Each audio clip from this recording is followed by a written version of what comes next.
السلام علیکم ورحمۃ اللہ وبرکاتہ۔ جی امید کرتی ہوں آپ سب خیر و عافیت سے ہوں گی انشاءاللہ تعالی۔ آج ہم مبتدا اور خبر کے بارے میں پڑھیں گے اور اس کی اقسام کے بارے میں۔ تو ہم سٹارٹ کرتے ہیں اس میں۔ سب سے پہلے مبتدا اور خبر کیا ہوتی ہے؟ مبتدا وہ مرفوع اسم جو جملے کے شروع میں آتا ہے، ٹھیک ہے؟ تو اس سے ہمیں پتہ چل گیا مبتدا ہمیشہ ایک اسم ہوگا جو حالت رفع میں ہوگا، اور اس کی پوزیشن کیا ہے؟ اس کی پوزیشن فرسٹ ہے۔ جملہ اسمیہ میں پہلے نمبر پہ ہمیشہ شروع میں مبتدا ہوگا۔ اس کے بعد خبر پہ آتے ہیں۔ خبر کیا ہے؟ وہ مرفوع اسم جو مبتدا کے ساتھ آتا ہے، ٹھیک ہے؟ کوئی بھی اسم جو مرفوع حالت میں ہے اور وہ مبتدا کے ساتھ ہے تو اس کو ہم خبر کہیں گے، ٹھیک ہے؟ تو دونوں ہی حالت رفع میں ہیں، پہلے نمبر پہ مبتدا ہے اور دوسرے نمبر پہ خبر ہے، ٹھیک ہے؟ ان دونوں کو ملا کے جملہ اسمیہ بنتا ہے۔ ان دونوں میں ڈفرینس یہ ہوتا ہے کہ مبتدا معرفہ ہوتا ہے اور خبر نکرہ ہوتی ہے، ٹھیک ہے؟ تو اس طرح یہ جملہ اسمیہ بن جاتا ہے۔ نیکسٹ ہم مبتدا کی اقسام اور خبر کی اقسام پڑھتے ہیں۔ مبتدا کی دو اقسام ہیں۔ پہلی میں آتا ہے مبتدا ظاہر اور دوسری ہے مبتدا مضمر۔ تو پہلی ہم کرتے ہیں سب سے پہلے۔ اس میں آئے گا، دیکھیں مبتدا ظاہر ہے نا، تو وہ ظاہر کسی کا بھی نام ہوگا، کسی چیز کا نام، کسی جگہ کا نام، کسی شخص کا نام، ٹھیک ہے؟ کسی کا بھی نام ہوگا تو اس میں آ جائے گا اس میں علم، ٹھیک ہے؟ جیسے ادھر ہے خالد، عائشہ، تو یہ نام ہے، یہ ہمیں ظاہر پتہ چل رہا ہے کہ مبتدا ہے، یہ کسی کا نام آئیں گے، ٹھیک ہے؟ اس کے بعد ہے دوسری قسم، اس میں ضمیر کی فارم میں آتا ہے مبتدا۔ کوئی بھی ضمیر ہم لے کے آتے ہیں، اور ضمیر ہم نے تین طرح سے پڑھی ہیں، یا تو وہ متکلم کی ہو سکتی ہے، مخاطب والی ہو سکتی ہے، یا پھر وہ غائب کی ہو سکتی ہے، ٹھیک ہے؟ تو ہم ون بائی ون ان کو کرتے ہیں۔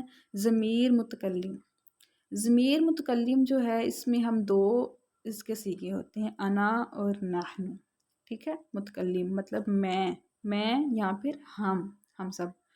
تو اس میں دیکھیں اگزامپل بھی، نحن مسلمون، تو اب یہ جو نحن ہے یہ ضمیر ہے، ٹھیک ہے؟ تو یہ ضمیر متکلم والی ہے اور یہ مبتدا کی جگہ پہ ہے، ساتھ میں اس کی خبر آ گئی، جیسے کہ ہم نے بتایا تھا کہ پہلے مبتدا آتا ہے اس کے بعد خبر آتی ہے، تو یہ خبر آ گئی۔ نیکسٹ والی جو ضمیر ہے وہ ہے ضمیر مخاطب والی، اور اس کو ہم حاضر کے ضمائر بھی کہتے ہیں۔ اس میں 6 ضمائر آتے ہیں، انتا، انتما، انتم، انتی، انتما، انتن، ٹھیک ہے؟ 3 ہی مذکر کے لیے ہیں اور 3 ہی مؤنث کے لیے ہیں۔ تو اس میں بھی اگزامپل ہے، انتا مجتہدن، انتا ضمیر ہے اور یہ حاضر والی ضمیر ہے، اس کو ہم نے مبتدا کی جگہ پہ رکھا ہے، اور اس کے بعد اس کے ساتھ ہے خبر اٹیچ ہے، انتا مجتہدن، تم محنتی ہو، ٹھیک ہے؟ یہ جملہ اسمیہ بن گیا۔ اس کے بعد ضمیر غائب والی، تو اس میں غائب کے ضمائر آئیں گے، یہ بھی 6 ہوتے ہیں، ہوا، ہما، ہم، ہیا، ہما، ہننا، 3 ہی اس کے بھی حاضر، 3 ہی اس کے مذکر والے ہیں اور 3 ہی مؤنث والے ہیں، ٹھیک ہے؟ تو اس میں بھی دیکھیں، ہوا رجل، وہ آدمی ہے، ہوا اس میں ضمیر آ گئی مبتدا کی جگہ پہ، اور رجل حالت رفع میں اور نکرہ ہو کے خبر بن گئی۔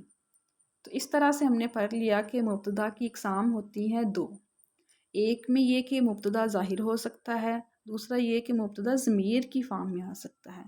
ظاہر ہوگا تو اس میں کوئی بھی اسم علم ہوگا، ضمیر ہوگا تو اس میں جو 3 ہم نے ضمیر کے پورشن پڑھے تھے، متکلم، مخاطب اور غائب والے، تو وہ والے آ جائیں گے۔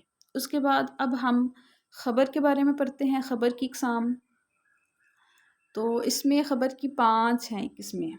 پہلی ہے مفرد، اس کے بعد جملہ اسمیہ، جملہ فعلیہ، جار مجرور اور ظرف مضاف الیہ۔ تو پہلی میں ہم کرتے ہیں مفرد۔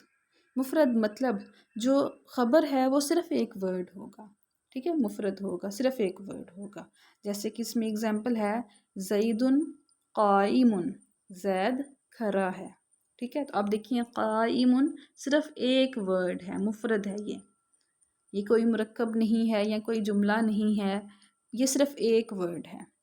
تو خبر مفرد بھی آتی ہے، مطلب ایک ورڈ بھی آتا ہے. اس کے بعد جملہ اسمیہ، مطلب جو خبر ہے وہ پورا ایک جملہ اسمیہ بھی خبر کی جگہ پہ آتا ہے. زیدن مبتدا اور آگے جو ہوا طالبن ہے یہ خبر ہے، اور خبر کے اندر ایک پورا جملہ اسمیہ ہے. تو پورا جملہ اسمیہ ہے تو اس کا مطلب ہے ہم نے اس میں سے بھی مبتدا اور خبر نکالنے ہیں. اس میں سے ہوا مبتدا ہو گیا، طالبن خبر ہو گئی، ٹھیک ہے.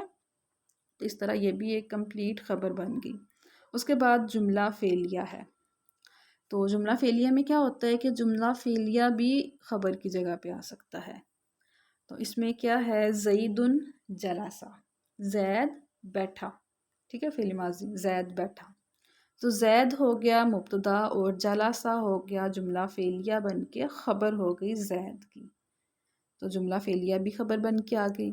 اس کے بعد جار مجرور، یا پھر اس کو ہم کہتے ہیں شبہ جملہ. تو یہ بھی خبر کی جگہ پہ آ جاتا ہے. آپ کو معلوم ہے اس میں ایک حرف جر ہوتا ہے اور جو اس کے ساتھ اسم ہوتا ہے وہ مجرور ہوتا ہے، حالت جر میں ہوتا ہے، ٹھیک ہے، جیسے در مسجدی ہے. تو زیدن مبتدا اور فی المسجدی یہ اس کی خبر ہو گئی، زید مسجد میں ہے. فی المسجدی اس کی پوری یہ خبر ہے. تو خبر شبہ جملہ بن کے آ گئی. اس کے بعد خبر میں ظرف بھی آ سکتے ہیں. تو آپ سب کو معلوم ہے ظرف جب بھی آئے گا اس کے ساتھ مضاف الیہ بھی ہوگا. تو ادھر ظرف ہے ہمارے پاس فوقا اور اس کے ساتھ ہے مضاف الیہ البیتی. تو اس میں ہے زیدن مبتدا، زیدن فوق البیتی، زید گھر کے اوپر ہے، مطلب چھت پہ ہے. تو فوق البیتی، ٹھیک ہے. تو یہ جو فوق البیتی ہے یہ اس کی پوری خبر ہے زید کی، ٹھیک ہے. تو ہم نے کتنی طرح سے اقسام پڑھی خبر کی؟ 5. پہلی مفرد، مطلب خبر صرف ایک ورڈ ہوگا. دوسرا یہ کہ خبر جملہ بن کے بھی آتی ہے. جملہ کون کون سا ہوگا؟ جملہ اسمیہ ہو سکتا ہے، جملہ فعلیہ ہو سکتا ہے. پورا جملہ اسمیہ جو ہے وہ خبر میں آئے گا اور پورا جملہ فعلیہ جو ہے وہ خبر میں آئے گا، ٹھیک ہے. اس کے بعد شبہ جملہ بھی خبر میں آ سکتا ہے اور ظرف اور مضاف الیہ بھی خبر میں آ سکتے ہیں، ٹھیک ہے. تو آج ہم نے الحمدللہ مبتدا اور خبر کی اقسام پڑھی ہیں. ہوپ سو آپ سب کو سمجھ آئی ہوگی. جزاکم اللہ خیرہ. السلام علیکم ورحمۃ اللہ وبرکاتہ.